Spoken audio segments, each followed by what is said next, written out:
കലാകാരനായ ഒരു വൈദികൻ. തൻ്റെ പിതാവിനെ ഒരു കൊച്ചു കുഞ്ഞിനെ പോലെ ശുശ്രൂഷിക്കുന്ന വൈദികൻ. ചുറ്റിലും പ്രതിസന്ധികൾ തളം കെട്ടി നിൽക്കുമ്പോഴും പ്രാർത്ഥനയിലായിരിക്കുന്ന ഈ വൈദികൻ നമുക്കൊരു മാതൃകയാണ്. ഞാൻ ഫാദർ അജിത്ത് ചിറ്റിലപ്പള്ളി, തൃശ്ശൂർ അതിരൂപതയിലെ വൈദികനാണ്.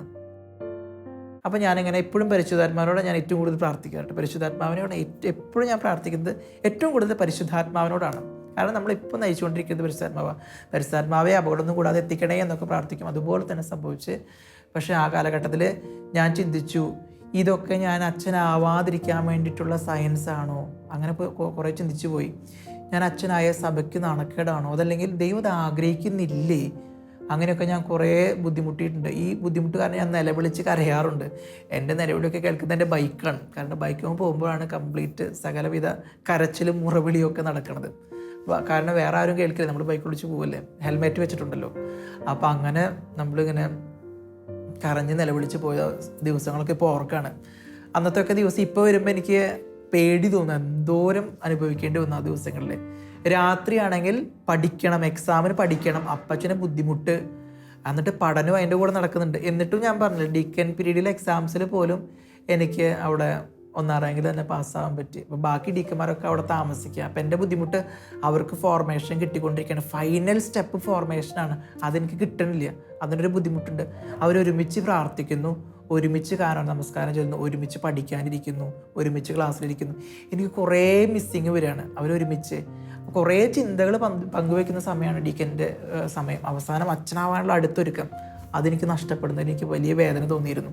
എന്നിട്ട് ഞാനൊരു ദിവസം ഞാൻ വിചാരിച്ചു, ഇതല്ല എൻ്റെ വിളി എന്ന് കരുതി ഞാൻ അവിടെ റെക്ടർ അച്ഛനോട് പോയി പറയാൻ നിൽക്കുവാണ്.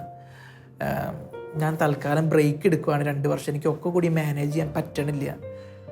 2 വർഷത്തേക്ക് ബ്രേക്ക് എടുത്തിട്ട് പിന്നെ ഒന്നുകൂടി ചിന്തിക്കാം, അപ്പച്ചനൊന്ന് സ്റ്റേബിൾ ആവട്ടെ എന്ന് വിചാരിച്ച് ഞാൻ റെക്ടർ അച്ഛൻ്റെ റൂമിൻ്റെ അടുത്തേക്ക് നടന്നു പോകണം. അപ്പോൾ ചാപ്പൽ ക്രോസ് ചെയ്തിട്ട് വേണം അച്ഛൻ്റെ മുറിയിലേക്ക് എത്താൻ. ചാപ്പലിൻ്റെ തൊട്ടടുത്താണ് റെക്ടർ അച്ഛൻ്റെ മുറി. ജെയ്സൺ കുനംബ്ലാക്കിൽ അച്ഛനാണ് റെക്ടർ അച്ഛൻ അവിടെ. അപ്പോൾ ഞാൻ ചാപ്പൽ ക്രോസ് ചെയ്യുന്ന സമയത്ത് അവിടെ നിന്ന് നിന്നു. അപ്പോൾ എനിക്ക് തോന്നി ചാപ്പലിൽ ഒന്ന് കയറി ജസ്റ്റ് ഒന്ന് ഈശോയോട് പറഞ്ഞിട്ട് പോവാം. ഓൾറെഡി കുറേ പ്രാവശ്യം ഞാൻ പറഞ്ഞതാണ്, എന്നാലും ഒരു പ്രാവശ്യം കൂടി പറഞ്ഞിട്ട് പോവാം. ചാപ്പലിൽ കയറി ഈശോയോട് ഞാനിങ്ങനെ പറയാണ്, ഞാൻ നിർത്താൻ പോവാണ്. അപ്പോൾ എനിക്ക് വീണ്ടും വിചാരം, ഇപ്പം നീ റെക്ടർ അച്ഛൻ്റെ മുറിയിലേക്ക് പോകണ്ട, സ്റ്റോപ്പ്, വെയിറ്റ് എന്നൊരു ചിന്ത. ഓക്കെ, ഈശോ പറയുന്ന പോലെ. അപ്പം ഞാൻ ഓക്കെ. അങ്ങനെ ഞാൻ റെക്ടർ അച്ഛൻ്റെ പടിവാതിൽക്കൽ വരെ തിരിച്ചു പോകുന്നതാണ്. അതല്ലെങ്കിൽ അന്ന് ഞാൻ പോയി പറയാൻ എല്ലാ തീരുമാനം എടുത്താണ് ഞാൻ ലീവ് ചെയ്യണം, അതല്ലെങ്കിൽ ബ്രേക്ക് എടുക്കാൻ പോവാണെന്ന്. തിരിച്ചു പോന്നു. ഈശോ എന്നെ തിരിച്ചു കൊണ്ടുവന്നു. നമ്മൾ വീണ്ടും പതുക്കെ അതൊക്കെ തരണം ചെയ്ത് പതുക്കെ നമ്മൾ അച്ഛനായി. അങ്ങനെ ഡിസംബർ 29, 2020 അങ്ങനെ അന്ന് പൗരോഹിത്യമാണ്. എൻ്റെയും എൻ്റെ കൂടെ വേറൊരു അച്ഛൻ്റെയും അന്ന് ഓർഡിനേഷൻ ഉണ്ടായിരുന്നു തിരൂര് പള്ളിയിൽ. അപ്പം ഞാൻ കരുതിയിരുന്ന എൻ്റെ ചേച്ചിക്ക് കുഞ്ഞുങ്ങളുണ്ടായിരുന്നില്ല. ഞാൻ അച്ഛനായതിനു ശേഷം ആ അഭിഷേകത്തോടു കൂടെ ചേച്ചിയുടെ ശിരസിൽ കൈവച്ച് പ്രാർത്ഥിക്കുന്നു. പതുക്കെ പരിശുദ്ധാത്മാവ് ഇടപെടുന്നു. പരിശുദ്ധാത്മാവിനാൽ ഗർഭിണിയായി എന്നല്ല ഉദ്ദേശിക്കുന്നത്, പക്ഷേ എന്തൊക്കെയുള്ള ശാരീരികമായിട്ടുള്ള ബ്ലോക്കുകളൊക്കെ മാറുന്നു. ചേച്ചി ഗർഭവതിയാകുന്നു, ചേച്ചി കുഞ്ഞുണ്ടാകുന്നു എന്ന് ഞാൻ മനസ്സിലിങ്ങനെ സ്വപ്നം കാണാറുണ്ട്. പക്ഷേ നിങ്ങൾക്കറിയാം, ചേച്ചിയുടെ ഡെലിവറി തൊട്ട് നേരത്തെ കഴിഞ്ഞു എന്ന് ഞാൻ പറഞ്ഞു. പട്ടം കിട്ടിയിട്ട് ആദ്യമായിട്ട് ഞാൻ ശിരസിൽ കൈവയ്ക്കുന്നത് ചേച്ചിയുടെ കുഞ്ഞിൻ്റെ ശിരസിലാണ്. അതായത് എൻ്റെ പട്ടത്തോടു കൂടെയായിരുന്നു മാമോദീസ. അന്ന് തന്നെ ഓൺ ദ സ്പോട്ട് കാലത്ത് 9 മണിക്ക് പട്ടം ആരംഭിച്ചു. 12 മണിയുടെ പട്ട ശുശ്രൂഷകൾ കഴിയുന്നു. 12 മണിക്ക് ചേച്ചിയുടെ കുട്ടിയുടെ മാമോദീസ സ്റ്റാർട്ട് ചെയ്യുന്നു. പട്ടത്തോടു കൂടി മാമോദീസ. അപ്പോൾ ഞാൻ ദൈവത്തിന് നന്ദി പറഞ്ഞു. ഞാൻ ചേച്ചിയുടെ ശിരസിലാണ് കൈവയ്ക്കാനായിട്ട് ഉദ്ദേശിച്ചിരുന്നത്, പക്ഷെ കൈവച്ചത് ചേച്ചിയുടെ ഉണ്ണിയുടെ ശിരസിലാണ്. അത് ഞാൻ സന്തോഷത്തോട് ഓർക്കണം. അങ്ങനെ പട്ടം കഴിഞ്ഞു. അതിനുശേഷം പട്ടത്തിൻ്റെ സമയത്തൊക്കെ അപ്പച്ചനെ വീൽ ചെയറിൽ കുറേ നേരം ഇരുത്തി. പിന്നെ അപ്പച്ചനെ ബെഡൊക്കെ അറേഞ്ച് ചെയ്ത് കെടുത്തി. ആ സമയത്തൊക്കെ അവിടെയുള്ളവരൊക്കെ കുറേ പേര് സഹായിച്ചു. അങ്ങനെ പട്ടം ഭംഗിയായിട്ട് നടന്നു. കോവിഡിൻ്റെ ബുദ്ധിമുട്ടുകളൊക്കെ ഉണ്ടായിരുന്നു, കാരണം എല്ലാവരെയും വിളിക്കാനൊന്നും പറ്റിയില്ല. ബട്ട് ഭംഗിയായിട്ട് പവിത്രമായിട്ട് ആ ചടങ്ങ് നടന്നു. അന്ന് ടോണി പിതാവാണ് ഞങ്ങൾക്ക് പട്ടം തന്നത്. ഞങ്ങൾ 2 പേരുണ്ടായിരുന്നു. ടോണി പിതാവും പ്രസംഗത്തിൽ കൊച്ചു ത്രേസ്യ ഒരുപാട് കോട്ട് ചെയ്തുകൊണ്ട് സംസാരിക്കുകയും ചെയ്തു. അത് എനിക്കും ജോമോൻ മങ്ങാട്ടിയിൽ നിന്നാണ് എൻ്റെ കൂടെ പട്ടം കിട്ടിയ അച്ഛൻ്റെ പേര്. അപ്പോൾ ആ അച്ഛനും വലിയ സന്തോഷമായിരുന്നു. എൻ്റെ കൂടെ പോകുന്ന സിനോജി നീലങ്കാവിൽ റോമിൽ ഹയർ സ്റ്റഡീസിന് പോയതുകൊണ്ട് ഇപ്പോൾ കഴിഞ്ഞ ഡിസംബറിലാണ് പട്ടം കിട്ടിയത്, കുറച്ച് ഡിലേ വന്നു. അപ്പോൾ അങ്ങനെ സന്തോഷമായിട്ട് പട്ടം കഴിഞ്ഞു. പിന്നെ ഫസ്റ്റ് അപ്പോയിൻമെൻറ്റ് വന്നത് വേലൂർ ഫൊറോന പള്ളിയിലാണ്. നമ്മൾ കേട്ടിട്ടുണ്ടാവും പുത്തൻപാന, അമ്മ കന്യാമണി തൻ്റെ എന്ന് തുടങ്ങുന്ന പുത്തൻപാന. അത് എഴുതിയിട്ടുള്ള അർണോസ് പാതിരി സ്ഥാപിച്ച പള്ളിയാണ്. ഒരു ജർമ്മൻ മിഷണറിയാണ്. എന്നിട്ടാണ് മലയാളത്തിൽ ഇത്രയും വലിയ രചനകളൊക്കെ നടത്തിയിട്ടുള്ളത്, ജർമ്മൻകാരൻ. അപ്പോൾ ഒരു വിദേശി സായിപ്പ്, മലയാളത്തിൽ നിഘണ്ടു വരെ എഴുതിയിട്ടുള്ള ആളാണ്. അദ്ദേഹം സ്ഥാപിച്ച ചരിത്ര പ്രാധാന്യമുള്ള ഒരു പള്ളിയാണ് വേലൂർ ഫൊറോന പള്ളി. അവിടെയാണ് ഫസ്റ്റ് അപ്പോയിൻമെൻറ്റ് കിട്ടിയത് ഡേവിസ് ചെറിയത്തച്ഛൻ്റെ കൂടെ. ഒരു വർഷം മനോഹരമായിട്ട് അവിടെ സേവനം ചെയ്യാൻ പറ്റി. ആ സമയത്തൊക്കെ 1-2 ദിവസം 1-2 ദിവസം കൂടുമ്പോൾ ഞാൻ വീട്ടിലേക്ക് വരും. വീട്ടിലേക്ക് വന്ന് അപ്പച്ചനെ കുളിപ്പിക്കും, ഷേവ് ചെയ്യൽ, മുടിവെട്ടൽ, എല്ലാ കാര്യങ്ങളും ചെയ്ത് വീട്ടിലെ കാര്യങ്ങളൊക്കെ നോക്കി ഭംഗിയായിട്ട് അങ്ങോട്ട് തിരിച്ചു പോകും.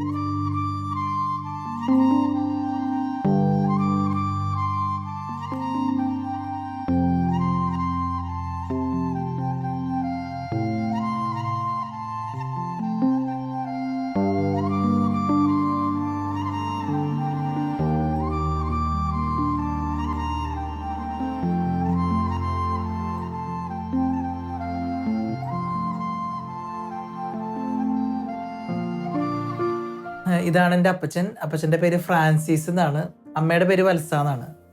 അപ്പോൾ അപ്പച്ചൻ ഇപ്പോൾ 70 വയസ്സായി അപ്പച്ചന്. അപ്പോൾ കിടപ്പാവുമ്പോൾ ഒരു 68 വയസ്സാവാൻ പോവായിരുന്നു. അപ്പോൾ ആ സമയത്താണ് അപ്പച്ചൻ കിടപ്പാവുന്നത്. അപ്പച്ചനൊരു ആയുർവേദ തെറാപ്പിസ്റ്റായിരുന്നു. ഒരുപാട് പേരെ ഒഴിഞ്ഞ് ശരിയാക്കിയിട്ടുള്ള ആളാണ് ഈ കിടക്കുന്നത്. കുറുന്തോട്ടിക്ക് വാദം എന്നൊക്കെ കേട്ടിട്ടില്ലേ, അതുപോലെയാണ് അവസ്ഥ.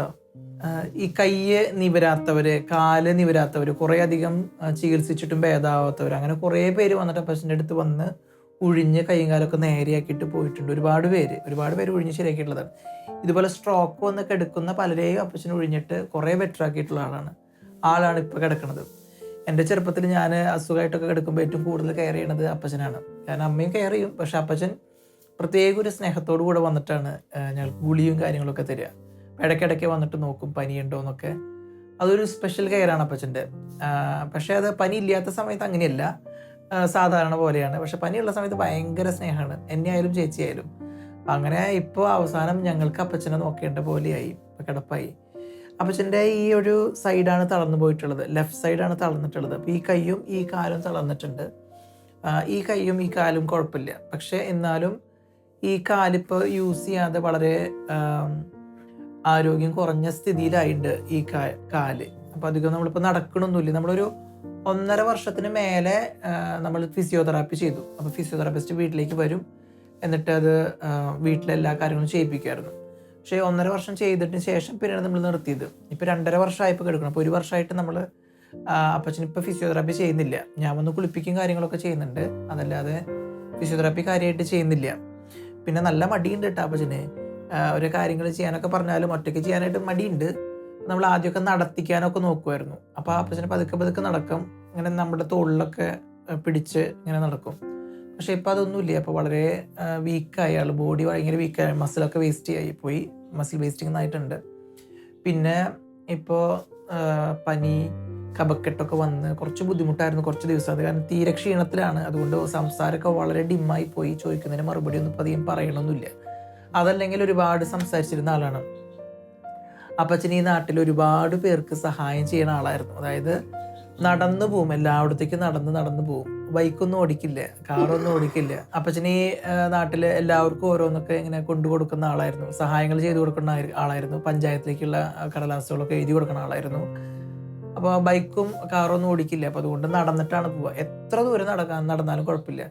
ഇപ്പോൾ നമ്മൾ റോട്ടിൽ പോയി വന്നു കഴിഞ്ഞിട്ടുണ്ടെങ്കിൽ അമ്മ ചിലപ്പോൾ പറയും വല്ല സാധനങ്ങൾ മേടിച്ചു കൊടുത്തിട്ട്, അപ്പം തന്നെ പോവും. അങ്ങനെ നടക്കാൻ ഒട്ടും മടിയില്ലാതെ എല്ലാവരോടും വാതോരാതെ സംസാരിക്കുന്ന ആളാണ്. അങ്ങനെ ഒരു ഇൻഹിബിഷൻ ഒന്നും ഇല്ലാണ്ട് എല്ലാവരോടും വളരെ ഈസി ആയിട്ട് തമാശകളൊക്കെ കുറേ പറഞ്ഞ് സംസാരിക്കുന്ന ആളാണ്. ഇപ്പോൾ ഒന്നും മിണ്ടാതെ ഇങ്ങനെ കിടക്കുന്നത്. അപ്പോൾ അത് കാണുമ്പോൾ ഞങ്ങൾക്കൊക്കെ സങ്കടമുണ്ട്. ഞങ്ങൾക്ക് മാത്രമല്ല, അപ്പച്ചനെ കാണാൻ വരുന്ന ഒരുപാട് പേർക്കും ഈ കിടപ്പ് കാണുമ്പോൾ സങ്കടമുണ്ട്. അപ്പം അങ്ങനെ ഇപ്പോൾ അതുകൊണ്ട് തന്നെ കുറേ പേര് വന്ന് കാണാനും വരും അപ്പച്ചനെ. കാരണം കുറേ പേർക്ക് പരിചയമുള്ളത് കൊണ്ട് കുറേ പേര് കാണാൻ വന്നിരുന്നു. ഇപ്പോൾ കുറച്ച് നാളായിട്ട് അധികം പേര് വരുന്നില്ല. കാരണം ഇപ്പോൾ ഒരു 2.5 വർഷമായി കിടപ്പായിട്ട്. അപ്പോൾ ആദ്യത്തെ ദിവസങ്ങളിലൊക്കെ ഒരുപാട് പേര് വന്നിരുന്നു. അമ്മയ്ക്ക് വേറെ ജോലിയൊന്നുമില്ല. അമ്മ ജോലിക്ക് പോവാറില്ല, വീട്ടിൽ തന്നെയുള്ള പണി.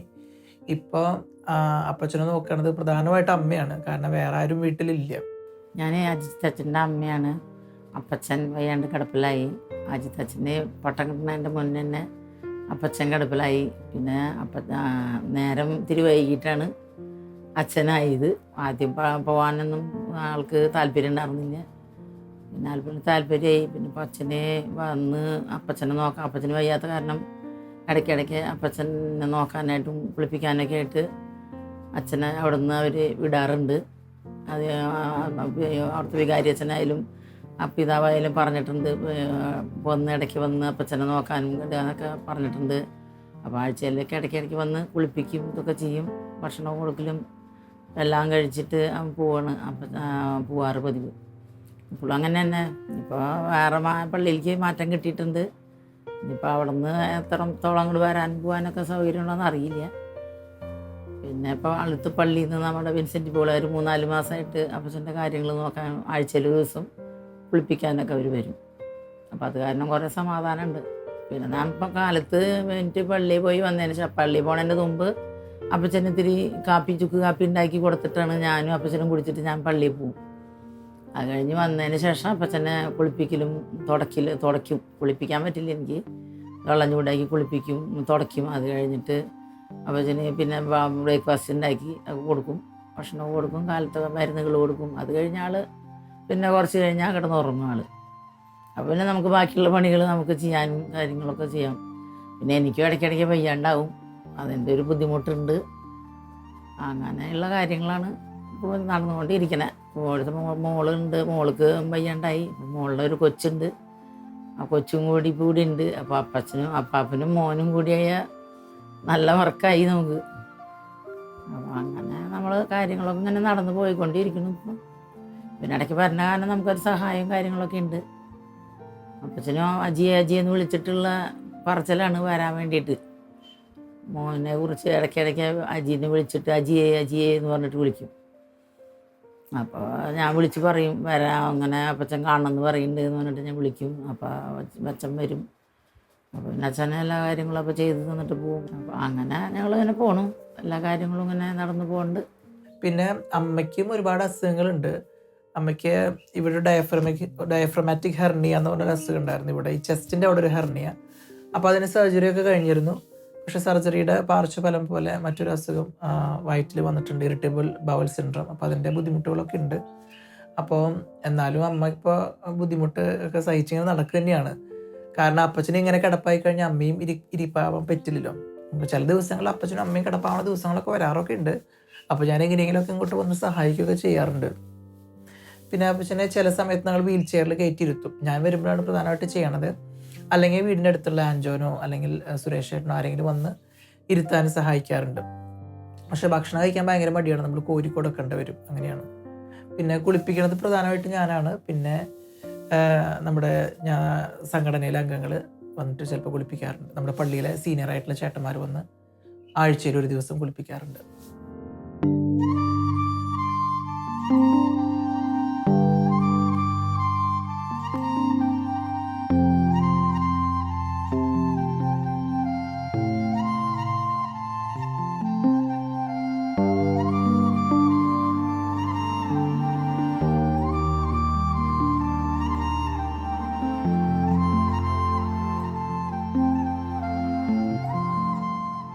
നവംബറിൽ എനിക്ക് വീട്ടിൽ നിന്ന് ഇതുപോലെ കോൾ വന്നു. എൻ്റെ ചേച്ചിക്ക് വയ്യാതെയായിട്ട് എന്തോ ഒരു ബുദ്ധിമുട്ട് അനുഭവപ്പെടുന്ന, ഒരു സൈഡ് ഇങ്ങനെ പിടിച്ചു വലിക്കുന്ന പോലെ ഹോസ്പിറ്റലിലേക്ക് കൊണ്ടുപോയിന്ന്.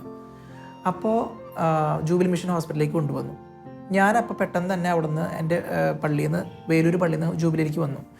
സ്കാൻ ചെയ്ത് നോക്കിയപ്പോൾ ചെറിയൊരു ബ്ലോക്ക് ഉണ്ട് ബ്രെയിനിൽ, സ്ട്രോക്ക് വന്നേക്കാണ്. ചേച്ചിക്ക് അപ്പോൾ വയസ്സ് 38. ആ ഒരു വയസ്സിൽ നമ്മൾ ഒരിക്കലും പ്രതീക്ഷിക്കാത്തൊരു സംഗതിയാണ് സ്ട്രോക്ക്. ചേച്ചിക്ക് അന്ന് കുഞ്ഞുണ്ടായിട്ട് 1.5 വയസ്സായിട്ടില്ല. അപ്പോഴാണ് ഈ സ്ട്രോക്ക് വരുന്നത്. എൻ്റെ മനസ്സിൽ വീണ്ടും ദൈവമേ എന്തൊക്കെയാണ് നീ എനിക്ക് കരുതി വച്ചിരിക്കുന്നത്, കുരിശിന്മേൽ കുരിശാണോ, അങ്ങനെ ചിന്തിച്ച് പിന്നെ ചേച്ചിയെ ഇവിടുന്ന് നമ്മൾ രാജഗിരി ഹോസ്പിറ്റലിലേക്ക് കൊണ്ടുപോയി. അവിടെ കൊണ്ടുപോയി ട്രീറ്റ് ചെയ്തു. അപ്പോൾ ചേച്ചിയുടെ ഒരു കൈ തളർന്നു പോയി, ഒരു സൈഡ് കുറച്ച് ബുദ്ധിമുട്ടായി, സംസാരം കുറച്ച് പോയി, ചുണ്ടിങ്ങനെ കോടി, അങ്ങനെയായി. വലിയ ബുദ്ധിമുട്ടായി. കാരണം ഓൾറെഡി അപ്പൻ സ്ട്രോക്ക് വന്ന് കിടപ്പാണ്, ഇനി ചേച്ചിക്ക് സ്ട്രോക്ക്, അമ്മയ്ക്ക് വേറെ ഒരുപാട് അസുഖങ്ങളുണ്ട്. അങ്ങനെ ഇരിക്കുമ്പോൾ ഞാനും എന്നിട്ട് രാജഗിരിയിലേക്ക് പോയിരുന്നു. അവിടുത്തെ ട്രീറ്റ്മെൻറ്റ് കുറച്ച് ദിവസം ചെയ്തു. പിന്നെ നടക്കാനൊന്നും കുഴപ്പമുണ്ടായില്ല. പതുക്കെ ഇങ്ങനെ നമ്മൾ തിരിച്ച് വീട്ടിലേക്ക് കൊടുന്നു. ഫിസിയോതെറാപ്പിയൊക്കെ സ്റ്റാർട്ട് ചെയ്തു. കൈയൊക്കെ പതുക്കെ പൊന്തിച്ചു തുടങ്ങി. അങ്ങനെ പതുക്കെ റിക്കവറി ആയി തുടങ്ങി ചേച്ചി. ഇപ്പോൾ ഒരു സമാധാനമായി. ഒരു 3-4 മാസം കഴിഞ്ഞപ്പോൾ ചേച്ചിക്ക് കുറച്ചും കൂടി ഇമ്പ്രൂവ്മെൻറ്റ് വന്നു കേട്ടോ. റിക്കവറി കുറേയൊക്കെ ആയി തുടങ്ങി. ആ സമയത്ത് അവിടുത്തെ അച്ഛൻ എന്നെ ഒരുപാട് ഹെൽപ്പ് ചെയ്തു. കാരണം ഇപ്പോൾ വേണമെങ്കിൽ വീട്ടിൽ പോകാനോ കാര്യങ്ങൾക്കൊന്നും ഒരു തടസ്സം ഉണ്ടായിരുന്നില്ല. അച്ഛൻ ഒരുപാട് ഹെൽപ്പ് ചെയ്തു. ഇനി ആരെങ്കിലും ബൈസ്റ്റാൻഡേഴ്സ് ആയിട്ട് നിൽക്കാൻ വേണമെങ്കിൽ തന്നെ അച്ഛൻ്റെ വീട്ടുകാരെ പറഞ്ഞ് സെറ്റാക്കി വെച്ചേക്കായിരുന്നു അച്ഛൻ, ഡേവ് ചെറിയത്ത് അച്ഛൻ. അപ്പോൾ അങ്ങനെയും അവിടുന്ന് നല്ലൊരു ഹെൽപ്പ് ഉണ്ടായിരുന്നു. പിന്നെ പിതാക്കന്മാരുടെ സപ്പോർട്ട് ഉണ്ടായിരുന്നു. പലപ്പോഴും എൻ്റെ വീട്ടിൽ അമ്മ ചിലപ്പോൾ വയ്യാതെ തലകറങ്ങി കിടക്കും, പ്രഷർ കൂടിയിട്ട്, പ്രഷർ വേരിയേഷൻ നന്നായിട്ടുണ്ട്. അമ്മ ഒരു സൈഡിൽ കിടക്കുന്നു, അപ്പം വേറെ സൈഡിൽ കിടക്കുന്നു. അങ്ങനത്തെ അവസ്ഥ വീട്ടിൽ പലപ്പോഴും ഇപ്പോഴും വന്നുകൊണ്ടിരിക്കുന്നുണ്ട്. പിന്നെ ഞാൻ വേലൂരുള്ളപ്പോൾ മീഡിയ ഒക്കെ ചെറുതായിട്ട് ഇങ്ങനെ യൂസ് ചെയ്യാനായിട്ട് തുടങ്ങിയിരുന്നു ഈ തിരക്കുകൾക്കിടയിൽ കൂടി. അപ്പോൾ കുട്ടികളൊക്കെ ഓർത്തിണക്കി ഗ്ലോറിയ ഡേ എന്ന് പറഞ്ഞൊരു പരിപാടി സ്റ്റാർട്ട് ചെയ്തിരുന്നു. കുഞ്ഞു വീഡിയോ എപ്പിസോഡുകളാണ്, കുഞ്ഞു കുഞ്ഞു എപ്പിസോഡുകളാണ്. അപ്പോൾ അതിലൂടെ ഇവാഞ്ചലൈസേഷൻ്റെ ഒരു ഭാഗം ഞാൻ മനസ്സിലാക്കുകയാണ്. അപ്പോൾ അത് അച്ഛന്മാരും പിതാക്കന്മാരും ഒക്കെ അങ്ങനത്തെ അതിന് നല്ല സപ്പോർട്ടാണ്. അങ്ങനെ ഇവാഞ്ചലൈസേഷൻ്റെ ന്യൂ മിനിസ്ട്രി. അതുപോലെ തന്നെ ഞാൻ കലാരംഗത്ത് കൂടി ഉള്ള ഒരു അച്ഛനാണ്. അതായത് ചെറുപ്പം തൊട്ടേ കലാരംഗത്തുണ്ട്. പലതവണ ഞാൻ കലാപ്രതിഭയായിട്ടുണ്ട്. സ്കൂൾ ലെവലിൽ പഠിക്കുമ്പോൾ, 10ാം ക്ലാസ്സിൽ പഠിക്കുമ്പോൾ ഞാൻ സബ് ഡിസ്ട്രിക്ട് ലെവൽ കലാപ്രതിഭയായിരുന്നു, സംസ്കൃതോത്സവത്തിലും യുവജനോത്സവത്തിലും. എന്നിട്ട് ഡിസ്ട്രിക്റ്റ്, സ്റ്റേറ്റ് അങ്ങനെ കോമ്പറ്റീഷൻസിനായിട്ട് പോയിക്കൊണ്ടിരുന്ന ഒരു വ്യക്തിയാണ്. പ്രധാനമായിട്ടും ഞാൻ പോയിക്കൊണ്ടിരുന്നത് നാടോടി നൃത്തം കോമ്പറ്റീഷനാണ്, ഡാൻസ് കോമ്പറ്റീഷൻസിൽ. അപ്പോൾ അത് ഞാൻ നഴ്സിങ്ങിന് പഠിക്കുമ്പോഴും അത് ഡാൻസിന് പോയിരുന്നു, കോമ്പറ്റീഷൻസിന് പോയിരുന്നു. സ്റ്റേറ്റ് ലെവൽ വരെ പോയി പ്രൈസ് കിട്ടിയിട്ടുണ്ട്. അപ്പോൾ അത് ഞാൻ വിചാരിച്ചത് ഞാൻ അച്ഛനാവാനായിട്ട് വരുമ്പോൾ ഈ കലയൊക്കെ ഉപേക്ഷിക്കേണ്ടി വരും, അങ്ങനെയാണ് ഞാനും മനസ്സിൽ കരുതി. മതി, സ്റ്റോപ്പ്, ഡാൻസൊക്കെ സ്റ്റോപ്പ് ചെയ്തു. പക്ഷേ മൈനസെമിനാർ തൊട്ട് അച്ഛന്മാർ അതിനെ പ്രൊമോട്ട് ചെയ്യാണ് ചെയ്തത്. അജിത്തെ, നമുക്ക് ദൈവം തന്നിട്ടുള്ളൊരു ടാലൻ്റാണ്, അപ്പോൾ അത് നമ്മൾ സഭയുടെ നന്മയ്ക്ക് വേണ്ടി ഉപയോഗിക്കാനായിട്ട് നീ ബാധ്യസ്ഥനാണ് എന്ന് പറയുകയാണ് ചെയ്തത്. അപ്പോൾ അവിടെ നിന്നിട്ട് പല വേദികളിൽ സെമിനാരിയിൽ മാത്രമായിട്ട് കളിച്ചിരുന്നു പലപ്പോഴുമായിട്ട്. എന്തായാലും ദൈവം തന്നൊരു കഴിവ് നമ്മൾ മനുഷ്യ നന്മയ്ക്കായിട്ട് ഉപയോഗിക്കുകയാണ്. അപ്പോൾ ഞാൻ സത്യം പറഞ്ഞു കഴിഞ്ഞാൽ എൻ്റെ ഒരു കുഞ്ഞു ഡാൻസുകളൊക്കെ കണ്ടിട്ട്, 1 മിനിറ്റിൻ്റെ ഒക്കെ ഒരു ഡാൻസ് കണ്ടിട്ട് പല സ്ഥലത്തു നിന്നും കോൾ വന്നിരുന്നു. ഒരു ദിവസം ഒരു ഓസ്ട്രേലിയയിൽ നിന്നൊരു കോൾ വന്നു. അപ്പോൾ അവിടുത്തെ ഒരു ചേച്ചി എന്നെ വിളിച്ചിട്ട് പറഞ്ഞത്, ഒരച്ഛൻ ഇങ്ങനെ കളിക്കണ കണ്ടപ്പോൾ എനിക്ക് ഭയങ്കരമായിട്ടുള്ളൊരു സന്തോഷമാണ് തോന്നുന്നത്. വെച്ചാൽ അച്ഛൻ ഇങ്ങനെ ദൈവസ്തുതി മനസ്സിലോർത്തുകൊണ്ട് ഇങ്ങനെ കളിക്കുകയാണല്ലോ. അതായത് ദൈവത്തിന് വേണ്ടി സ്വന്തം കഴിവ് ഇങ്ങനെ വിനിയോഗിക്കുന്നത് കാണുമ്പോൾ എനിക്ക് ദുഃഖം വരുമ്പോൾ, സങ്കടം വരുമ്പോൾ അച്ഛൻ്റെ ഈ ഡാൻസ് എടുത്തിട്ട് കണ്ടു കഴിഞ്ഞാൽ എനിക്ക് ഭയങ്കര ആശ്വാസമാണ്, റിലാക്സേഷനാണ് എന്ന് വരെ പറഞ്ഞു. അപ്പോൾ എനിക്ക് തോന്നി ഇത് നിർത്താനുള്ളതല്ല, എന്തെങ്കിലുമൊക്കെ ചെയ്യേണ്ടി വരും ഇതിൻ്റെ മേഖലയിൽ. അപ്പോൾ എന്തായാലും അങ്ങനെയും നമ്മൾ ഇങ്ങനെ കുഞ്ഞു കുഞ്ഞു കാര്യങ്ങളൊക്കെ ആയിട്ട് ഇങ്ങനെ മുന്നോട്ട് പോകുന്നു. ബോൺ നത്താലെ എന്ന് പറഞ്ഞൊരു വലിയൊരു ക്രിസ്മസ് പ്രോഗ്രാം, ആഘോഷയാത്ര, നമ്മുടെ ഘോഷപദയാത്ര പോലെ ഇങ്ങനെ നടത്തിരുന്നു. നമ്മളിങ്ങനെ തൃശ്ശൂർ സ്വരാജ് റൗണ്ടിന് ചുറ്റുമായിട്ട്. തൃശ്ശൂരത്തെ ഒരു പ്രത്യേകതയാണ് ആ ഒരു ബോൺ നത്താലെ. അപ്പോൾ അതിനും ഞാൻ കുട്ടികളെ ഇവിടുന്ന് കൊണ്ടുപോയിട്ട്, ഒരു 75ഓളം കുട്ടികളാണ് ലൂർദ് പള്ളിയിൽ നിന്ന് ഉണ്ടായിരുന്നത്. അപ്പോൾ അവരെ ഞാൻ ഫ്രണ്ടിൽ നിന്നിട്ട് അവരോടൊപ്പം ഡാൻസ് കളിച്ചിരുന്നു. അതും പല ചാനലുകളും വന്ന് റെക്കോർഡ് ചെയ്ത് കൊണ്ടുപോയിരുന്നു. അങ്ങനെയും പലരും ഇങ്ങനെ കമൻറ്റ് ചെയ്തിരുന്നു അതിനെക്കുറിച്ച്. എന്തായാലും അതും അത് ക്രിസ്മസിൻ്റെ സോങ് ആയിരുന്നു. അതൊക്കെ ദൈവം തന്നൊരു ടാലൻറ്റ് ദൈവത്തിന് വേണ്ടി സമർപ്പിക്കാനായിട്ട് ഞാൻ ആഗ്രഹിക്കുകയും ചെയ്യുന്നു. ദൈവവിളിക്ക് കടന്നു വന്നിട്ട് എനിക്ക് ഇതുവരെ ഇത് തെറ്റായി പോയി തീരുമാനം തോന്നിയിട്ടില്ല.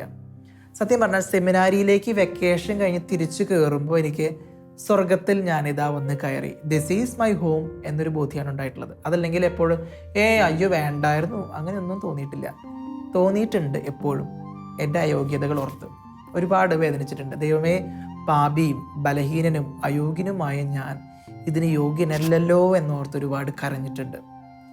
വിശുദ്ധ ബലി അർപ്പിക്കുന്ന സമയത്ത് എനിക്ക് ഏറ്റവും ഹൃദയസ്പർശിയായിട്ടുള്ള ഭാഗം വിഭജന ശുശ്രൂഷയാണ്.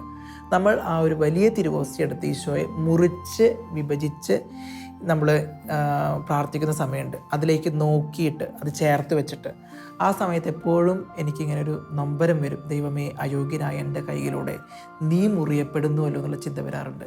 അങ്ങനെയൊക്കെ നോക്കി ഈശോയോട് പ്രാർത്ഥിക്കും. ചെറിയ കാര്യങ്ങളിലൂടെ ഈശോയെ സ്നേഹിക്കാനായിട്ടാണ്. അപ്പം അങ്ങനെ പതുക്കെ പ്രാക്ടീസ് ചെയ്തുകൊണ്ടിരിക്കുന്നു. അച്ഛനെ നോക്കിയിട്ട് ഈശോയെ സ്നേഹിക്കരുത്. അച്ഛന്മാർ മനുഷ്യരാണ്, കുറ്റങ്ങളും കുറവുകളൊക്കെ ഉണ്ടാവും. നമുക്കറിയാം, നൂലിൽ പൊട്ടി വീണ ആൾക്കാരല്ല. അവർക്ക് ഒരുപാട് ഫ്രസ്ട്രേഷൻസ് ഉണ്ടാവാം. കാരണം അവിടെ ഒരാളിങ്ങനെ പറയുന്നു, ഒരാളിങ്ങനെ പറയുന്നു. ഒരുപാട് ബുദ്ധിമുട്ടുകളിലൂടെ അച്ഛന്മാരും കടന്നു പോകുന്നുണ്ട്. ഒരച്ഛൻ പെട്ടെന്ന് എന്നെ ചീത്ത പറഞ്ഞു, അതുകൊണ്ട് ഞാൻ പള്ളിയിലേക്കേ പോവില്ല. അങ്ങനെ ഒരു തീരുമാനം നമ്മൾ എടുക്കരുത്. നമ്മൾ അച്ഛനെ നോക്കിയിട്ടല്ലല്ലോ, ഈശോയെ കണ്ടിട്ടല്ലേ. അതല്ലെങ്കിൽ അച്ഛന്മാർ തന്നെ ചിലപ്പോൾ ഞാൻ ഇങ്ങനെ ചെയ്തു തെറ്റിദ്ധരിക്കപ്പെടാം. അങ്ങനെ ചെയ്തു എന്ന് തെറ്റിദ്ധരിക്കപ്പെട്ട് കഴിഞ്ഞിട്ടുണ്ടെങ്കിൽ ഞാൻ വിചാരിക്കുകയാണ് അത് ശരി, ഞാൻ ഇറങ്ങി പോവാണ്. അങ്ങനെ ചിന്തിച്ചാൽ നമ്മുടെ ഒരു സഭയില്ല. അപ്പം അതുകൊണ്ട് നമ്മൾ ഈശോയെ കണ്ടിട്ട് വേണം പള്ളിയിലേക്ക് വരാൻ. ബലി അർപ്പിക്കുന്നത് വൈദികനല്ല, അവിടെ ഈശോയാണ്. ബലിയാകുന്നത് ഈശോയാണ്. ഈശോയെയാണ് ഞാൻ സ്വീകരിക്കാൻ പോകുന്നത്. ഈ ഒരു സംഗതി മനസ്സിലുണ്ടാവണം. അതല്ലാണ്ട് അച്ഛനെ മാത്രം നോക്കി നിന്നു, അതല്ല. അവിടെ അച്ഛനല്ല പ്രാധാന്യം, ഈശോയ്ക്കാണ്. അപ്പോൾ നമുക്ക് ഏതച്ഛൻ ബലിയർപ്പിച്ചാലും അത് ഇപ്സോ ഫാക്ടോ അത് ബലിയാണ്. അത് by the very fact of being performed അത് ബലിയായി. അച്ഛനായാൽ മതി, അത്രേ ഉള്ളൂ. അതുകൊണ്ട് അച്ഛനെ നോക്കിയിട്ട് ഞാനത് പറയാൻ കാരണം, പല യുവജനങ്ങളും നിസ്സാര പ്രശ്നത്തിൻ്റെ പേരിൽ ഒരു കമ്മിറ്റി എടുത്തപ്പോൾ എന്നെ എടുത്തില്ല അതല്ലെങ്കിൽ ഒരു പരിപാടിക്ക് വിളിച്ചപ്പോൾ എന്നെ നേരിട്ട് വിളിച്ചില്ല എന്നൊക്കെ പറഞ്ഞ് പള്ളിയിൽ നിന്ന് അകന്നു പോകുന്ന കാഴ്ച കാണുന്നുണ്ട്. പ്രിയമുള്ളവർ, അതൊക്കെ നിസ്സാര കാര്യങ്ങളുടെ പേരിൽ ഈശോയെ ഉപേക്ഷിക്കുന്ന പോലെയല്ലേ. അത് നമ്മൾ അങ്ങനെ ചെയ്യരുത്. കുഞ്ഞു കുഞ്ഞു കുറവുകളുണ്ടെങ്കിലൊക്കെ നിങ്ങൾ അച്ഛന്മാരൊന്ന് വിളിച്ചാൽ ഒന്ന് ചെല്ലാനും കൂടെ നിൽക്കാനും ഉണ്ടാവണം. Okay, thank you. ഇത്രയും നേരം കേട്ട ഏവർക്കും നന്ദി. പ്രത്യേകിച്ച് ഷാലോം ടെലിവിഷനോട് ഏറ്റവും അധികം നന്ദി പറയുന്നു. എന്നെയൊക്കെ ഇത്രയും മാമൂലിയായിട്ടുള്ള എന്നെ, ഒരു കീടമായിട്ടുള്ള എന്നെയൊക്കെ ഈ ഒരു പ്ലാറ്റ്ഫോമിലേക്ക് കൊണ്ടുവരാനായിട്ട് നിങ്ങൾ കാണിച്ച ഒരു സന്മനസ്സിന് ഞാൻ ഒരുപാട് നന്ദി പറയുന്നു. ഇതിൻ്റെ ടെക്നിക്കൽ ക്രൂവിലൊക്കെ വർക്ക് ചെയ്തവരൊക്കെ ദൈവം അനുഗ്രഹിക്കട്ടെ എന്ന് പ്രാർത്ഥിക്കുകയും ചെയ്യുന്നു. നന്ദി, താങ്ക് യു.